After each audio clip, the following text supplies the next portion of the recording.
High again. আমি আপনাদের সামনে একটা ছোট টপিক নিয়ে, যেটা হচ্ছে এনএলপির আরেকটা টেকনিক, তার নাম হচ্ছে ফিউচার পেসিং। ফিউচার পেসিং এমন একটা টেকনিক যেটা আপনার আমার জীবনে সর্বদা কাজে লাগে, সর্বদা কাজে লাগবেও বটে।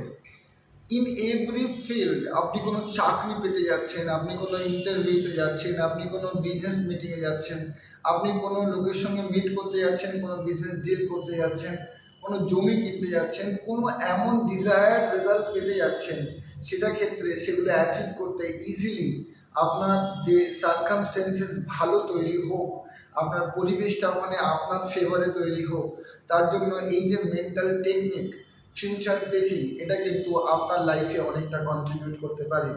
আশা করছি এটা আপনার এবং আমার জীবনকে খুব সুন্দর করে মজবুত করতে পারে। আজকের পৃথিবীতে জেনারেলি একটা ধ্রুব সত্য হলো, যে কোনো সিচুয়েশন, যে কোনো জিনিস আপনার আমার সামনে পড়ে, আমরা সেটা সম্বন্ধে 95% মানুষই নেগেটিভভাবে নিয়ে নিই। যদি আপনার বাড়ির কোনো প্রিয়জন বাড়ি ফিরতে দেরি হয়, খুব কম লোকই ভাবেন তিনি কোনো বিজনেস মিটিংয়ে আছেন, তিনি তার সম্বন্ধে কিন্তু কোনো নেগেটিভ অ্যাক্সিডেন্টাল ধারণা করে ফেলেন, অথবা কোনো অন্য নেগেটিভ চিন্তা করে ফেলেন। যেমন দেখবেন, আপনি আপনার বাড়ির, তার মানে নেগেটিভ চিন্তা আসা কোনো আশ্চর্যের বিষয় নয়। আমাদের ব্রেন ওইভাবেই ডিজাইন কি নেগেটিভটাই আগে ভাবে। এই ক্ষেত্রে ফিউচার পেসিং আমাদের কিভাবে কাজ দেবে সেটা নিয়ে কিন্তু আমি আজকে ডিসকাস করব। তার আগে নেগেটিভ থট প্যাটার্নের কয়েকটা উদাহরণ দিই। যেমন দেখবেন, পৃথিবীতে যে কোনো জিনিস যদি আপনি উপরে ছুঁড়ে দেন, ওটাকে নিচে আসার জন্য কোনো মেহনত করতে হয় না, কারণ ওখানে গ্র্যাভিটেশনাল ফোর্স কাজ করছে। কিন্তু যে কোনো রকেট বা প্লেনকে উপরে উঠতে গেলে কোনো থ্রাস্ট লাগে বা কোনো ইঞ্জিনের পাওয়ার লাগে, মাই ডিয়ার ফ্রেন্ডস। তেমনই আপনি আপনার বাড়িকে নোংরা করতে কোনো সময় লাগান না, কোনো ইনভেস্টমেন্ট করেন না, বাড়ি অটোমেটিক্যালি নোংরা হয়। আপনি ঘর মুছে টুছে আপনি 2-3 দিনের জন্য বেরিয়ে যান, এসে দেখবেন আপনার মেঝেতে ধুলো হয়ে গেছে। এটা কীভাবে হলো? তাহলে ঘর নোংরা করতে কিছু করতে হয় না, পরিষ্কার করতে কিন্তু আপনাকে কোনো অ্যাকশান নিতে হবে। এর আরেকটা উদাহরণ হলো, আপনার বাড়ির বাগান যদি আপনি এমনি ছেড়ে যান, পরিষ্কার পরিচ্ছন্ন করে আগাছা রিমুভ করে, আপনি 1 সপ্তাহ 2 সপ্তাহ পরে এসে দেখুন আবার নতুন আগাছা এখন তৈরি হয়েছে। নতুন আগাছা তৈরি করতে গিয়ে কিন্তু আপনার কোনো অ্যাকশান নিতে হয়নি, ওটা অটোমেটিক্যালি হয়। তার মানে যে কোনো নেগেটিভ জিনিস আমাদের জীবনে আসে থট রূপে, অ্যাকশন রূপে, ওটা কিন্তু অটোমেটিক, ওটার জন্য আপনার কিছু করতে হয় না। কিন্তু যে কোনো পজিটিভ রেজাল্ট আমাদের জীবনে আনার জন্য ওটা অটোমেটিক হয় না, ওটা আপনাকে অবশ্যই অবশ্যই জেনে বুঝে আপনার মেন্টাল লেভেলে, আপনার ফিলিং লেভেলে, আপনার অ্যাকশন লেভেলে ওটাকে আনতে হবে। তিনটেই জিনিস আমরা বারবার বলছি, আপনার চিন্তা, আপনার ফিলিংস এবং আপনার অ্যাকশন। এই তিনটে যখন আপনি কম্বাইনলি ফোর্স দেবেন, তখনই পজিটিভ কিছু ঘটবে। ফিউচার পেসিং হলো এমন কিছু না, একটা আপনি ইন্টারভিউ দিতে যাচ্ছেন, কোনো জব ইন্টারভিউ। এক্ষেত্রে আপনি কিভাবে ফিউচার পেসিংকে কাজে লাগাতে পারেন? আপনি প্রথম কথা, চোখ বন্ধ করে শান্ত হয়ে একটু বসুন ইন্টারভিউ হলের সামনে, অথবা বাড়ি থেকে আপনি বারবার এটা প্র্যাকটিস করে যেতে পারেন। আপনি হাসি মুখে ইন্টারভিউ রুমে ঢুকলেন, এটা আপনি কিন্তু মনের মধ্যেই আপনি কল্পনা করছেন, এবং বিভিন্ন প্রশ্নের সঠিক উত্তর দেওয়ার পরে যারা ওখানে জাজ ছিলেন, যারা আপনার ইন্টারভিউয়ার ছিল, ওনারা স্যাটিসফাইড ওয়েতে আপনার উত্তরগুলো পেয়েছেন, এবং ওনাদের মুখ দেখে আপনার ফিল হচ্ছে yes you are the right candidate. এটা আপনি ইমাজিন করছেন যে ওনারা স্যাটিসফাইড হয়েছেন।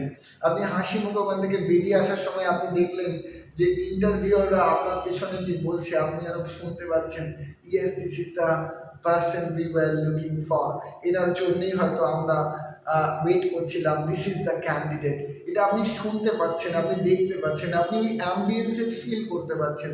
যদিও আপনি বাড়িতে বসে এটা ভাবছেন, ফিউচারে এটাকে পেস তৈরি করছেন for the right your own desire. আপনার ডিজায়ার্ড রেজাল্ট পাওয়ার জন্য এটাকে ফিউচার পেসিং করছেন, আগে থেকে এটা কল্পনা করছেন। এবং আপনি দেখুন যে 2 দিনের মধ্যে আপনার হাতে ওই অ্যাপয়েন্টমেন্ট লেটার চলে এসছে, now you are appointed with a higher salary. একে বলা হয় ফিউচার বেসিং।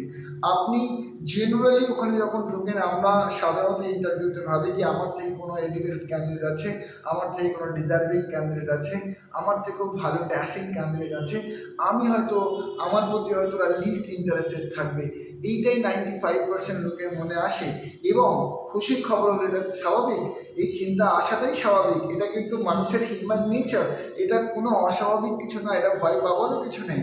কিন্তু যারা যারা এনএলপি টেকনিক জানে বা যারা এই ধরনের নলেজ অ্যাকোয়ার করছেন, তারা কিন্তু নিজের ইন্টারভিউ স্কিল, নিজের দক্ষতা, শিক্ষা, তার উপর ভরসা করেই তার সঙ্গে আরেকটা টেকনিক অ্যাড করে, ফিউচার বেসিং।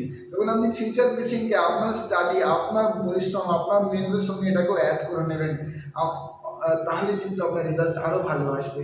এটার মানে এই নয় যে আপনি প্রস্তুতি নিলেন না, আপনি পড়াশোনা করলেন না, আপনি রেডি হলেন না, শুধু ফিউচার বেসিং করেই হয়ে যাবে, এটা নয়। I am saying it is additional my dear friends. বাকি সমস্ত কিছু করার পরেও যদি আপনি ফিউচার বেসিং টেকনিকটাকে অ্যাড করেন আপনার লাইফে, you will be rewarded with more results, better results in your life. এটাই আমি বলতে চাইছি। আপনাদের প্রত্যেকের জীবন সমৃদ্ধিশালী হোক, ফিউচার বেসিংও আপনার জীবনে কাজে আসুক।